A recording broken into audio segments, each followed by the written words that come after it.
The sprawling lawn of the Arlington estate was being methodically destroyed. Ethan, heir to the Sterling political dynasty, sat behind the wheel of a vintage silver Porsche, its engine a savage roar as he tore circular gashes into the perfectly manicured turf. He wore a simple white linen shirt, unbuttoned low, and a silk band held back his dark hair. His face was a mask of pale, furious beauty, his eyes sharp and unforgiving as he ignored the pleading calls of the household staff. He whipped the car around, scattering gravel and terrified groundskeepers. Julian watched from the veranda, his expression impassive. He took the tray of food a nervous housekeeper offered and spoke, his voice carrying effortlessly over the engine's scream. He announced his presence, identifying himself as Julian Croft, his new tutor. Ethan gave no sign of hearing him. With a final, violent spin, the Porsche sent a shower of decorative stones flying. One of them struck Julian's temple with stinging precision. Ethan cut the engine and turned his head, a slow, provocative smirk gracing his lips. He acknowledged Julian's arrival with a dry tone. Drawing a deep breath, Julian dismissed the hovering staff. They hesitated, but he asserted the authority Senator Sterling had given him, and they scattered. He approached the car, his gaze locked on Ethan. He calmly requested that Ethan get out of the vehicle. For a moment, Ethan merely toyed with the keys, his face blank. Then, in a flash of movement, Julian had the door open, his hand clamping around Ethan's arm, and pulled him from the driver's seat. He slammed the younger man against the side of the car, pinning him there. A flush of rage finally brought color to Ethan's sculpted cheeks. He cursed, incredulous that anyone would dare to handle him so roughly. Julian was surprised by the raw strength in Ethan's lean frame, especially after reports that he hadn't eaten in 2 days. But Julian had the advantage of surprise, using his own body weight to keep Ethan subdued. Ethan's eyes burned with hatred as he struggled, trying to twist free. Julian's grip on the tray wavered, so he set it on the hood of the car. He then took the leather belt from Ethan's trousers, doubling it over and using it to bind Ethan's hands behind his back with practiced efficiency. Ethan's voice was a low growl, stripped of its usual arrogance. He threatened Julian, promising his death for the indignity. Ignoring the threats, Julian tilted Ethan's chin up and began to feed him the sandwich from the tray, piece by piece. Ethan trembled with fury, hissing that Julian was nothing but his father's dog, sent to humiliate him while his mother was barely cold in the ground and a new stepmother was already being selected. Julian pushed another piece of the sandwich into his mouth, silencing the treasonous tirade.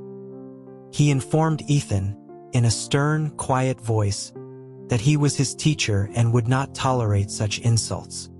The disrespect had earned him 10 strikes with the ruler during their lesson the next morning. Ethan fell silent, glaring at him with pure venom. Julian noticed a crumb at the corner of Ethan's mouth and wiped it away with his thumb. He advised him that it was pointless to destroy his own health, that he needed his strength for the fights to come. Something in Ethan's expression shifted. After the last bite was gone, Julian turned and walked away, leaving Ethan seething by the car. Outside the main doors, the staff bustled about with feigned purpose, their ears having missed nothing. Julian sighed, gazing up at the slice of blue sky visible above the estate's high walls. This job required more than just intelligence and discipline. It required a will to survive. The next day, Ethan, his hunger strike having failed, appeared in the library for his lesson. His eyes, like chips of ice, were fixed on Julian, silently promising retribution. Julian held up a heavy wooden ruler. He instructed Ethan to hold out his hand. The few aides present looked on, certain they were witnessing the end of the new tutor's career. Ethan stared at him, motionless. Julian reached for his arm, and only then did Ethan slowly, deliberately extend his hand, palm up. The ruler fell with a sharp, merciless crack, again and again.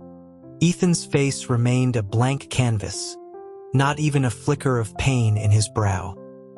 His entire focus was on Julian's face as his palm grew red, then began to swell. Julian paused, asking if he understood his error. A slow, wolfish grin spread across Ethan's lips. He looked at Julian with a predatory gleam and whispered a promise of future revenge. Julian met his gaze without flinching, declaring that he was unafraid. Ethan nodded slowly, and with his injured hand, he suddenly seized the ruler. He yanked it hard, forcing Julian to bend down to his level. Through clenched teeth, Ethan affirmed that this was very, very good. That afternoon, a heavy blow to the back of the head sent Julian into darkness. He awoke in a disused, dusty room in a remote wing of the estate, blindfolded with a strip of black silk and his hands bound tightly with rope. Someone forced him to his knees by a bed. He knew instantly this was Ethan's doing. A sharp slap from a ruler struck him across the backside. He froze. A voice, artificially lowered and distorted, whispered mockingly in his ear. The voice, pretending not to be Ethan, suggested that since the tutor enjoyed punishing others so much, it was only fair that he experience it himself. Another strike landed.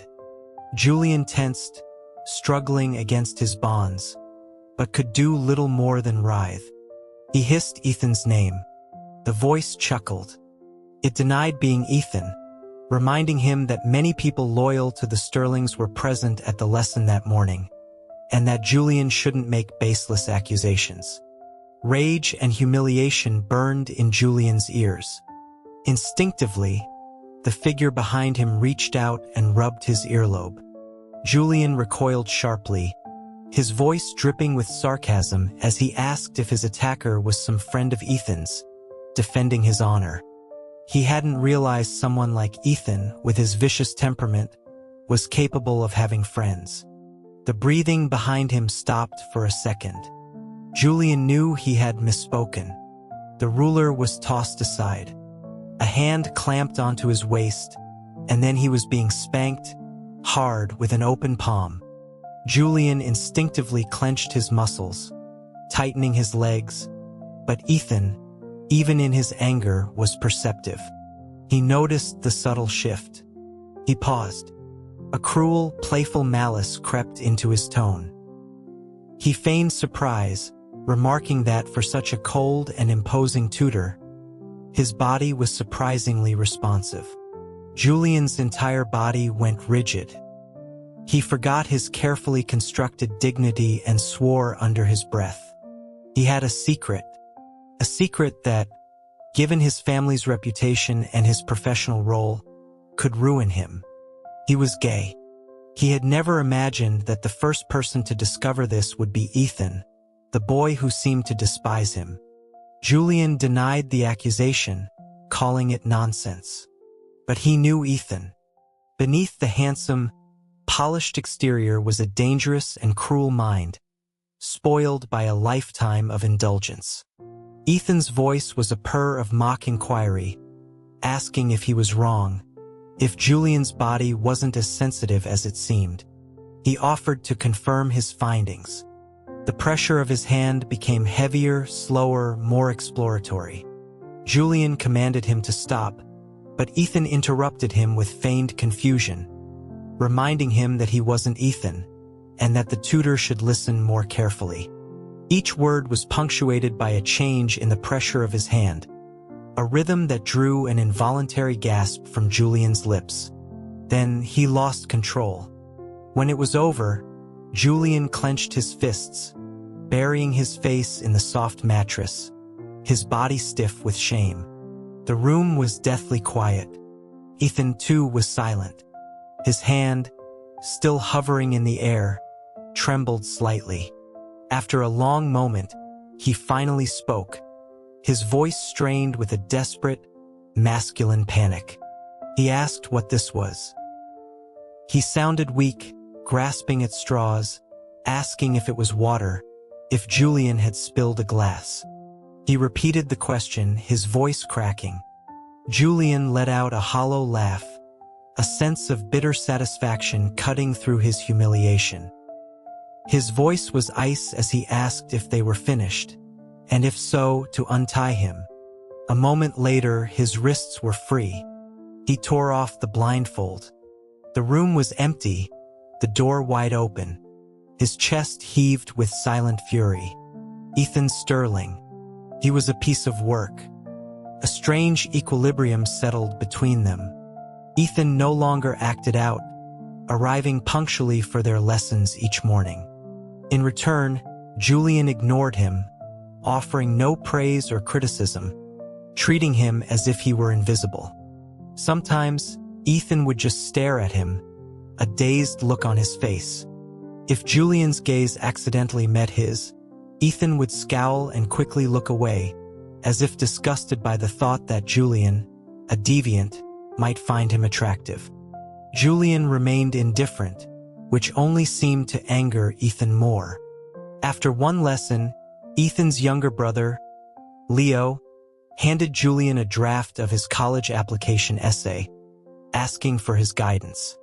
Leo smiled sheepishly, his head bowed so low he nearly fell into Julian's arms, and asked if his teacher thought he was stupid. He was a timid boy, and Julian suspected it was difficult to cultivate a personality of one's own with a brother like Ethan. This thought engendered a certain sympathy, and Julian assured him that he was not stupid at all, and that his writing was elegant. Leo smiled, slowing his pace to walk alongside him, their sleeves brushing together. Julian subtly sidestepped, but Leo suddenly grabbed his wrist, causing him to stumble closer. Leo's voice was a low whisper of alarm as he asked about the bruises on his wrist, the rope burns from his recent struggle. Julian muttered something about an accident and tried to pull his arm away, but Leo held it gently. He insisted on applying some ointment, calling for an aide to fetch it. He dabbed the cream onto Julian's skin with his fingertip, rubbing it in with careful, circular motions. Leo's warm breath ghosted over his skin.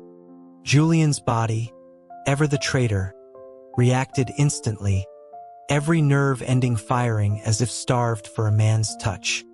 Leo looked up, a small smile playing on his lips, and murmured about how warm Julian's wrist had suddenly become.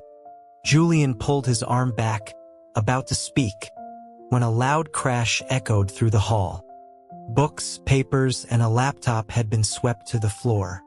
They turned to see Ethan, who had apparently returned.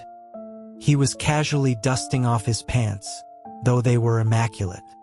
He looked up, his expression a perfect blend of nonchalance and provocation.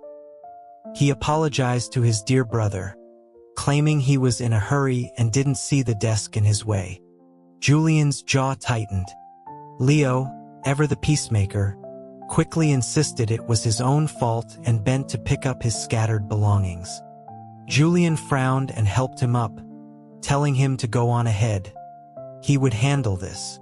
Leo cast a fearful glance at Ethan, then a worried one at Julian. He pressed the tube of ointment into Julian's hand before reluctantly departing. Julian and Ethan's voices overlapped as they both ordered the remaining staff to leave them alone. The door clicked shut, shattering the fragile peace of the past weeks. Julian glared at Ethan, but was surprised to find Ethan looked even angrier. His chest rose and fell rapidly, his eyes blazing, making his striking features seem almost incandescent. Julian suppressed his confusion and spoke, his voice heavy with disapproval. He questioned whether Ethan had forgotten not only how to respect his teacher, but also how to treat his own brother. Ethan let out a cold laugh, his eyes dark with a hidden jealousy. He couldn't believe the first thing Julian had said to him in days was in defense of Leo. He accused Julian of being interested in him. Julian's face hardened as he called the accusation absurd. Ethan pressed on, asking why Julian had let Leo hold his hand like that, why he let him look at him with such desire. He sneered, asking if Julian enjoyed it. Julian snapped back that Leo was just applying medicine, and that Ethan's mind was filled with filth.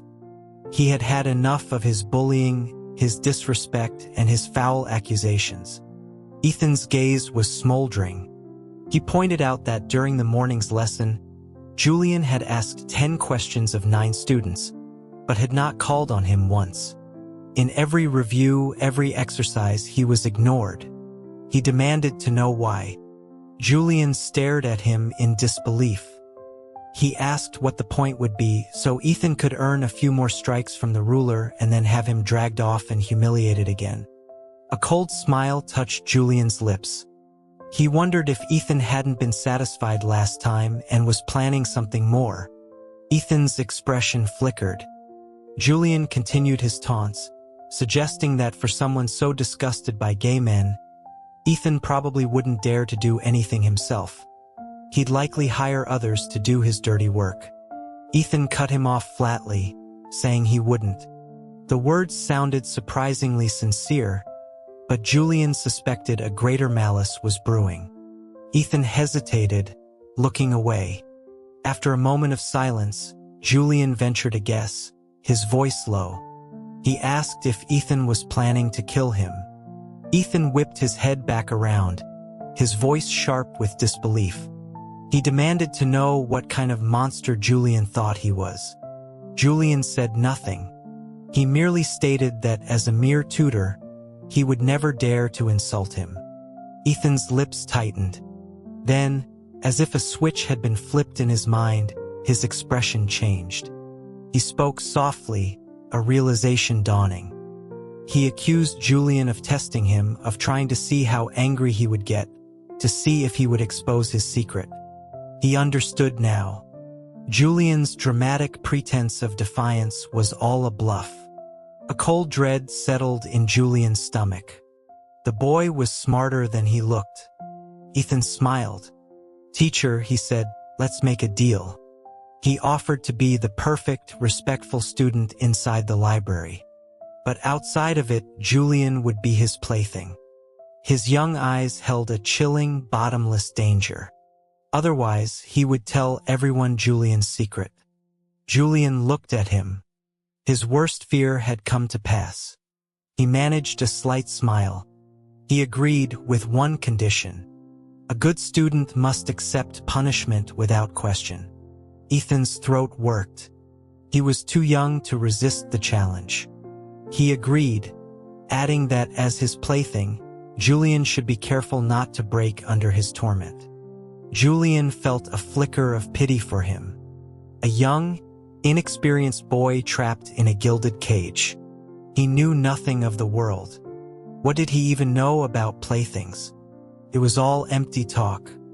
If letting him win a few verbal spars would bring peace to their lessons, it was a price worth paying. His own standards, he realized, were slipping lower and lower. Since Ethan had agreed to be respectful, Julian laid down the law. Lessons began at 8 a.m. sharp and ended at noon. No tardiness. As the eldest son, he was to set an example, which meant his workload was doubled. Being late, failing to complete assignments, or submitting subpar work all resulted in the ruler. Ethan's palm was perpetually swollen, but his demeanor grew calmer. Amidst the sharp cracks of wood on flesh, his wolf-like eyes would lock onto Julian's, his lips silently forming the same 2 words over and over, "You'll see." Julian could practically see the lurid fantasies swirling in the teenager's mind, but he maintained his professional mask. When noon came, Ethan was ready to summon his guards to escort Julian to his private quarters, but Julian remained in the library. Ethan returned, his face dark, to find Julian unrolling a sleeping bag on the floor. He demanded to know what he was doing. Julian calmly explained that he had received the senator's permission to temporarily reside in the library to organize the family's collection of historical documents, the better to improve his lectures. He reminded Ethan of their agreement. Inside the library, he was the teacher. Then he bid him a good afternoon and lay down for a nap. Ethan's face cycled through shades of purple and white. After a long, silent moment, a soft laugh escaped him. He pointed at Julian, shaking his head. "Julian Croft," he said, "you're really something." The risky gambit paid off. Ethan was subdued for days, becoming the first to arrive at the library and the last to leave, a model of diligence. But the way he stared at Julian, his gaze grew more intense, a mixture of new and old resentments hot enough to burn through Julian's suit jacket. Julian wished he could spend the rest of his life locked in that library. But at the end of the month, the senator summoned him. The senator waved a tired hand, saying it was unseemly for Julian to live in the library. People would think he was a harsh employer. He told Julian to take the upcoming holiday weekend off. Before Julian could protest, the senator asked him which of his sons had shown the most promise in his studies. Julian looked up at the powerful man. The senator's face was unreadable, but his recent, swift remarriage after his first wife's death had caused a rift with Ethan. The man's motives were always shrouded in mystery, and Julian knew he might be testing the waters for a new heir. The most likely candidate would be Leo, the son of the senator's new wife from a previous marriage. Julian took a deep breath, aware that his next words could shape the future. Ethan was his tormentor. Leo treated him with kindness. The choice seemed obvious. He bowed his head and began to speak, stating that the most outstanding student was. The curtains behind the senator rustled. Julian took the plunge, steeling himself for the potential fallout. He spoke the truth. "Ethan." The room fell silent. Then the senator laughed. He turned his head and said, "Ethan, you lose the bet."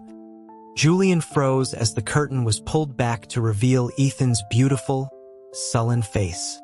He looked stunned, his expression a complex mix of emotions as he stared at Julian. The senator remarked that Ethan had been so certain the tutor disliked him, yet here Julian was, singing his praises. Ethan mumbled a quiet response. The senator continued, acknowledging that his son was young and spoiled, but that Julian's guidance seemed to be having a positive effect. He looked between them, telling Ethan that a truly loyal person was rare and should be treasured. He ordered him to stop his childish games.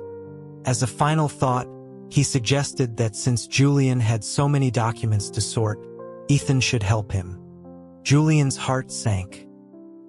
He tried to refuse, saying the heir couldn't be bothered with such menial tasks, but the senator insisted. As Julian left, the usually formidable man looked weary. He gripped Julian's hand, his eyes conveying 1,000 unspoken words. His final sentence was a quiet statement that Julian's father had been a loyal man, and that Julian was too. A strange thought occurred to Julian. Perhaps the senator hadn't intended to replace Ethan as his heir at all. Perhaps the entire remarriage drama was just a way to shake the political trees and see what rotten fruit fell, to expose those who would rush to back a new candidate. A cold sweat broke out on his back. The thought of being cooped up in the library with Ethan now filled him with dread. He tried to slip away from the senator's office unnoticed, but a familiar, drawling voice stopped him. "Tutor," Ethan called out, "did you forget? We're not in the library anymore." Julian turned to see two of Ethan's security men blocking his path. He looked at Ethan, who smiled and mouthed two silent words only Julian could understand. "My plaything." Damn him. He had actually remembered their ridiculous agreement. In Ethan's private suite, with the staff dismissed and only a single lamp burning, Julian knelt on the floor before him. His mood was foul. He asked what Ethan wanted. The cool, smooth wood of a ruler lifted his chin, forcing his head back until he was looking up into Ethan's eyes. Julian recognized it as the same ruler he used for punishments. He feigned a harsh tone, asking if Ethan intended to hit him again. No, Ethan whispered. He knelt down, his hands gripping Julian's arms. He had a much better idea. He smiled faintly. Since the tutor liked men, he was going to make it so that every time Julian felt desire for another man, he would associate it with something painful and disgusting, making it impossible for him to follow through. Before Julian could process the words, Ethan's mouth was on his. His expression was cold, almost disgusted. As he kissed him, he murmured about how only a pervert like Julian could be interested in the hard body of another man. Julian was stunned into silence. Ethan pulled back slightly, his lips brushing Julian's flushed cheek, and kissed him again, a clinical, detached motion. He told Julian he found it disgusting, and assumed Julian did too. Julian's breath hitched. His traitorous body relaxed, melting until his spine felt boneless, every pore opening in welcome. The collar of his shirt, normally unnoticeable, suddenly felt like a chokehold. He fought to keep his expression neutral, to maintain his dignity. He stared hard at Ethan, but his gaze kept sliding, against his will, to Ethan's lips. Breathe. Calm down. He chanted the words in his mind. Ethan continued his litany of insults, his venomous words broken apart by kisses. What started as full sentences devolved into fragments as the kisses became more frantic, more uncontrolled. The words lost their meaning. I'm gonna ruin you became I want you. I hate you became I need you. When Julian heard the last phrase, he snapped back to reality. He realized that at some point, he had unbuttoned his own shirt.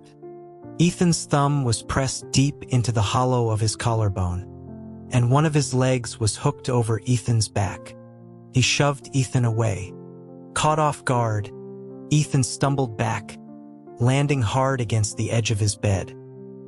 He sat there, sprawled and breathing raggedly, all pretense of aristocratic decorum gone. He was like an animal stripped of reason, consumed by a single primal need. He stared at Julian, a look of raw hunger in his eyes that made Julian's skin burn. Julian knew exactly what he wanted. His mind went blank. Suddenly, the voice of an aide crackled over the suite's intercom, asking if Mr. Sterling wished for them to secure the wing for the night, and if Mr. Croft would be staying over. The formal address snapped Ethan out of his trance.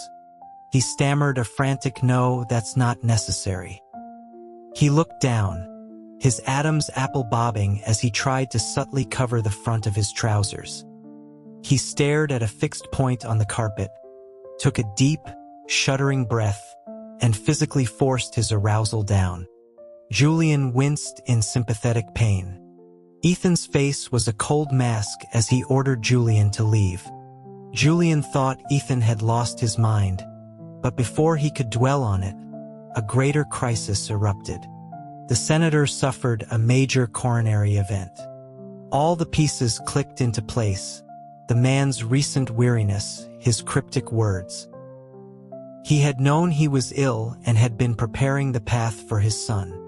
Ethan was now consumed with hospital visits and taking over his father's duties, leaving little time for their absurd arrangement. Julian could now come and go from the library without fear of being ambushed, a freedom that felt strangely unsettling. He supposed he had grown accustomed to Ethan's brand of chaos. With Ethan occupied, Julian reconnected with colleagues. The political world buzzed with the certainty of Ethan's ascension. He was known for his long memory.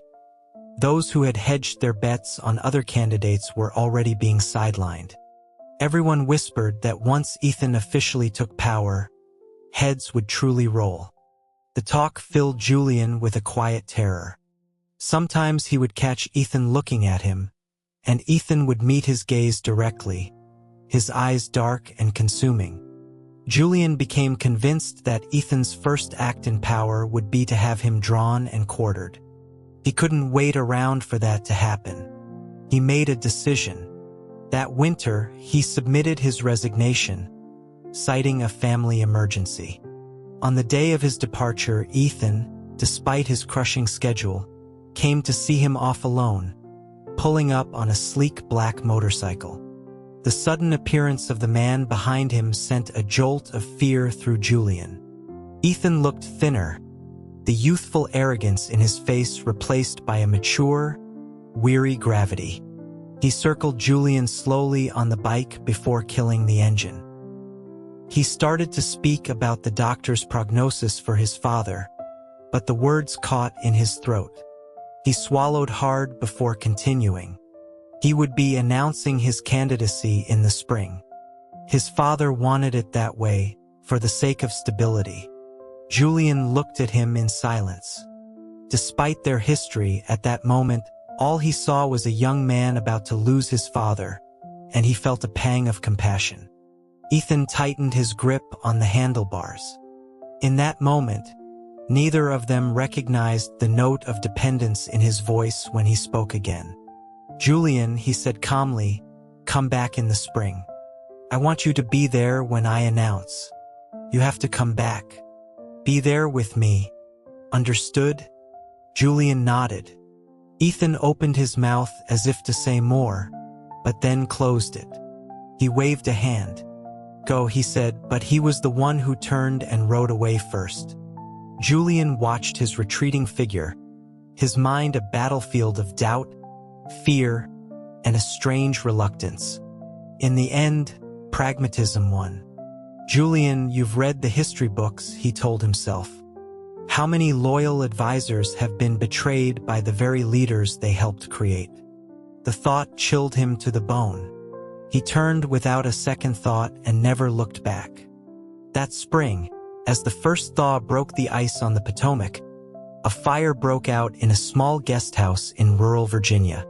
Julian Croft, the brilliant young tutor, was reported to have died tragically during a visit to his family's old home. The report of Julian's death was a single sheet of paper in a mountain of paperwork that Ethan was methodically signing.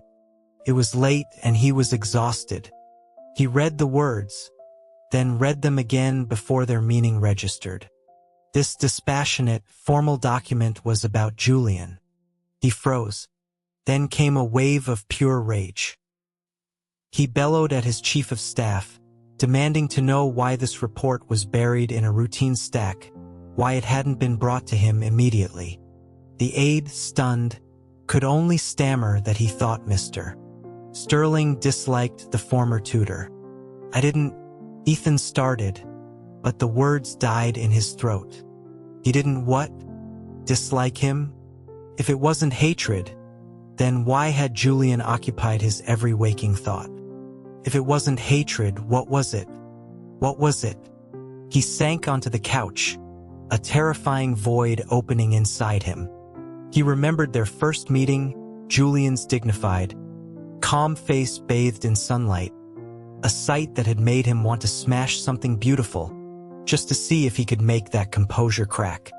But Julian had never cracked. He had forced him to eat, had even tried to comfort him. Ethan tried to pinpoint the emotion he'd felt then, the frantic pounding in his chest. Was it really just anger? When he had forced the unflappable man to lose control in his hands, was the electric thrill that shot up his spine truly just disgust? Had he really kissed Julian only to repulse him? As he thought, a torrent of memories flooded his mind, all centered around that quiet, bamboo-straight figure. He's really dead? He heard himself ask, his voice strangely calm. The kneeling aide whispered that the fire was too intense, that nothing remained. Ethan braced himself against the arm of the couch.